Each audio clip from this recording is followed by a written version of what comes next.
தமிழக முதல்வர் திரு விஜய் அவர்களுக்கும் நீதிமன்றங்களுக்கும் எனது நெஞ்சார்ந்த நன்றியை தெரிவித்துக் கொள்கிறேன். நான் 3 ஆண்டு காலம் மீண்டும் மீண்டும் சிறைக்கு வந்த பிறகு கூட இந்த உழைப்பு வீணாகி விடுமோ என்ற அச்சமும் பயமும் எனக்கு இருந்தது. ஆனால் திராவிட முன்னேற்ற கழகத்தை தூக்கி எறிந்ததன் மூலம், கொளத்தூரிலேயே திமுக தலைவர் திரு ஸ்டாலின் அவர்களை மண்ணை கவ வைத்ததன் மூலம் தமிழக மக்கள் ஒரு அற்புதமான தீர்ப்பை வழங்கி இருக்கிறார்கள். அந்த தீர்ப்பை சரியான முறையில் புரிந்து கொண்டு முதல்வர் திரு விஜய் அவர்கள் இதுவரை ஆட்சி நடத்தி கொண்டிருக்கிறார் என்று நான் செய்தித்தாள்களில் பார்த்த வரையில் நான் புரிந்து கொள்கிறேன். தமிழக வெற்றி கழகம் அமைத்துள்ள இந்த கூட்டணி ஆட்சி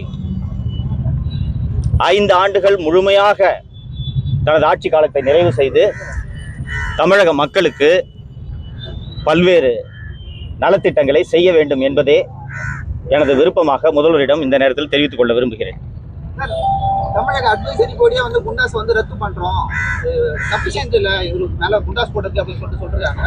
தமிழக அரசு இப்ப விஜய் தலைமையிலான தமிழக அரசு நீங்க எப்படி பாருங்க? வழக்கமாக அட்வைசரி போர்டுக்கு போய் அப்பியர் ஆன பிறகு குண்டாஸா இந்த அட்வைசரி போர்டு ரத்து பண்ணாங்கன்னா அந்த ஆர்டர் பிரிசனை ரீச் ஆகிறதுக்கே minimum it will take 8 to 10 days. என்னோட விஷயத்தில் திங்கக்கிழமை அட்வைசரி போர்டு முன்னாடி அப்பியர் ஆன வெட்னஸ்டே ஹோம் டிபார்ட்மெண்ட்டு என்னோட ஆக்ட் 14 டிடென்ஷனை ரத்து செய்து அரசாணையை சிறைக்கு அனுப்பியிருந்தது.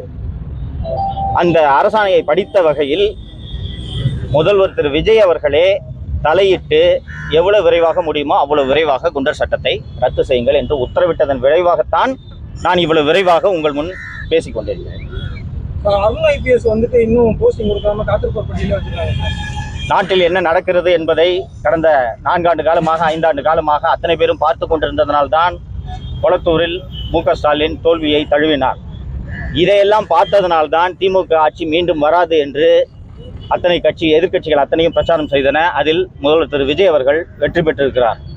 ஸோ இந்த 3 ஆண்டுகளாக சவுக்கு மீடியா ஊழியர்கள் ஒவ்வொருவரும் சந்தித்த துன்பங்கள் என்ன, என் தாயார் ஏன் இப்படி அகால மரணம் அடைய வேண்டும் என்பதையெல்லாம் தாவேகவினரும் சரி முதல்வர் அவர்களும் சரி பார்த்து கொண்டுதான் இருந்திருப்பார்கள். ஸோ அருண் IPS மீது என்ன நடவடிக்கை எடுக்க வேண்டுமோ முதல்வர் நிச்சயம் எடுப்பார் என்ற நம்பிக்கை எனக்கு இருக்கிறது. முதல்வர் விஜய் சந்திக்க வாய்ப்பு இருக்கிறது. முதல்வர் விஜய் சந்திக்க வாய்ப்பு இருக்கிறது. யாரை வேணுமானாலும் சந்திக்கிறதுக்கு நான் எப்போதும் தயாராக இருக்கிறேன். முதல்வர் அழைப்பு கொடுத்தால் சந்திக்க நான் தயாராக இருக்கிறேன். இந்த அரசே தானாக முன் நீக்கி இருக்காங்க. இந்த ஆட்சியில ஊடக சுதந்திரம் இருக்குன்னு சொல்லிட்டு நீங்க ஃபீல் பண்றீங்களா? எதிர்காலத்துல எப்படி இருக்குன்னு நினைக்கிறீங்க? நிச்சயமாக திமுகவை போல ஒரு கொடூர மனது படைத்த ஒரு கட்சி எந்த காலத்திலும் இருக்க முடியாது. தமிழகத்தில் இதற்கு முன்பு எவ்வளவோ முதல்வர்கள் ஆண்டிருக்கிறார்கள். ஊடகங்களிடம் கெஞ்சுவார்கள், கேட்பார்கள் கொஞ்சம் கம்மியா திட்டுங்க என்று. ஆனால் எதிர்த்து பேசும் ஊடகங்களையும் அந்த ஊடகத்தில் பணியாற்றுபவர்களையும் சிறையில் அடைத்த கொடுங்கோல் அரசாங்கம் திமுகவை தவிர வேறு எந்த அரசும் கிடையாது. முதல்வர் திரு விஜய் அவர்கள் ஊடகங்களில் வரக்கூடிய ஒவ்வொரு சின்ன சின்ன விமர்சனங்களையும் கவனத்தில் கொண்டு பல்வேறு திருத்தங்களை செய்திருக்கிறார் என்பதை அவரது செயல்பாடுகளிலிருந்து நான் பார்க்க முடிகிறது. ஸோ ஊடகங்களாக இருக்கட்டும், இன்னொன்று தற்போது தமிழகத்தில் அமைந்துள்ளது ஒரு கூட்டணி ஆட்சி என்பதால் மேலும் கூடுதலாக ஜனநாயகம் இருக்கும். விஜய்க்கு தெரியாமல் விஜயின் காவல்துறையினர் ஏதாவது ஒரு நெருக்கடிகளில் ஈடுபட்டால் கூட கூட்டணி கட்சிகள் இப்போது அமைச்சரவையில் பங்கேற்றிருக்கக்கூடிய கட்சிகளே திரு விஜய் அவர்களிடம் இதை சுட்டிக்காட்டும் என்பதால் தமிழகத்தில் ஊடக சுதந்திரம் வலுவாக இருக்கும். திரு விஜய் அவர்கள் ஆட்சியில் சிறப்பாக ஊடகங்கள் செயல்பட வேண்டும் என்று நான் விரும்புகிறேன். தமிழக வரலாற்றில் இந்த மாதிரி கூட்டணி ஆட்சி அமைஞ்சிருக்கு. இந்த கூட்டணி ஆட்சி நீங்க எப்படி பாக்குறீங்க? 2004 மற்றும் 2009 ஆகிய ஆண்டு காலங்களில் மத்தியிலே மன்மோகன் சிங் தலைமையிலான ஐக்கிய முற்போக்கு கூட்டணி ஆண்ட அந்த 10 ஆண்டு காலத்தில் தான் இந்தியா மிகச்சிறப்பான பொருளாதார வளர்ச்சி அடைந்தது. இந்தியா உலகமே மிகப்பெரிய பொருளாதார நெருக்கடியை சந்தித்த போது இந்தியாவின் ரூபாய் வளர்ச்சி அடைந்தது. வறுமை கோட்டுக்கு கீழே உள்ள மக்களின் எண்ணிக்கை குறைக்கப்பட்டது. உணவு பாதுகாப்பு சட்டம் கொண்டு வரப்பட்டது. தகவல் அறியும் உரிமை சட்டம் கொண்டு வரப்பட்டது. ஸோ இது எல்லாமே அந்த கூட்டணி ஆட்சி என்ற ஒரே காரணத்தால் பல்வேறு கட்சிகள் சேர்ந்து இத்தகைய நலத்திட்டங்களை மக்களுக்கு 100 நாள் வேலை திட்டம் மிக முக்கியமாக இன்று வரை செயல்படுத்தப்பட்டு கொண்டிருக்கக்கூடிய திட்டம், இது எல்லாமே அந்த கூட்டணி ஆட்சியில் அமைந்தது. அதனால் இந்த கூட்டணி ஆட்சியும் சிறப்பாக செயல்படும். இப்போ டூவோபோல் இருந்துச்சு, ஏடிஎம்கே டிஎம்கே இருந்த வரைக்கும் பல்வேறு குறைகள் அதில் இருந்தன. அந்த குறைகள் இந்த கூட்டணி ஆட்சியில் நிவர்த்தி செய்யப்பட்டு செம்மையாக செயல்படும் என்று எனக்கு நம்பிக்கை இருக்கிறது. 8 பேர் தலித் அமைச்சர்கள் அமைச்சரவையில் இருக்காங்க. வரலாறுலேயே அந்த மாதிரி இல்லை. இப்போ நாங்கள் சமூக நீதி ஆட்சி தரம் சொல்ற திமுக ஆட்சியிலே அது இல்லை. தமிழக வெற்றி கழகத்தின் ஆட்சியில வந்து அது இருக்கு. நீங்க எப்படி பாக்குறீங்க? அடுத்த தலித் அமைச்சர்கள் ஒரு அமைச்சர் தமிழக வெற்றி கழகம் பெற்ற வெற்றியானது பணம், சாதி, மதம், வயது இவற்றை எல்லாம் கடந்து தமிழக வெற்றி கழகம் வாக்குகளை பெற்றிருக்கிறது, வெற்றி பெற்றிருக்கிறது. இந்த காரணத்தினால் என்ன கேட்டீங்க? இந்த காரணத்தினால் தமிழக முதல்வர் திரு விஜய் அவர்களுக்கு இந்த சாதிக்கு பிரதிநிதித்துவம் கொடுக்க வேண்டும், இந்த சாதிக்கு அமைச்சர் பதவி கொடுக்கலன்னா இந்த சாதி ஜனங்க கோச்சுப்பாங்கன்ற அச்சம் திரு விஜய் அவர்களுக்கு துளியும் இல்லை என்று நான் கருதுகிறேன்.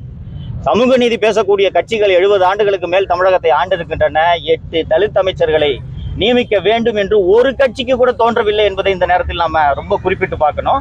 சோ கண்ணை மூடிட்டு யார் என்ன நினைச்சாலும் பரவாயில்ல, நான் 8 தலித்துகளை அமைச்சராக்குவேன் என்று விஜய் சொல்லக்கூடியதே சமூக நீதியில் அவர் தீவிரமாக கவனம் செலுத்துவார் என்ற நம்பிக்கையை ஏற்படுத்துகிறது.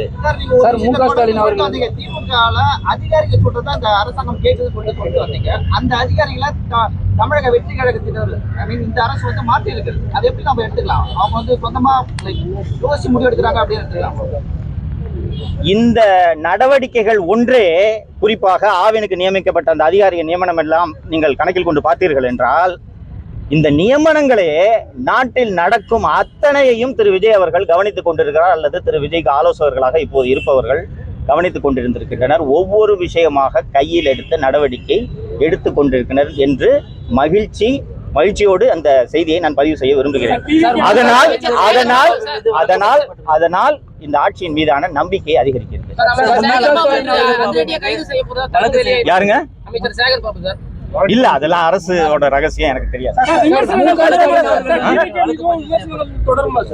நான் ஒரு ஊடகவியலாளனாக என்னுடைய பணியை நெறி தவறாமல் தொடர்ந்து செய்ய வேண்டும் என்பதுதான் என்னுடைய ஒரே விருப்பம். எந்த ஆட்சியாக இருந்தாலும் சரி.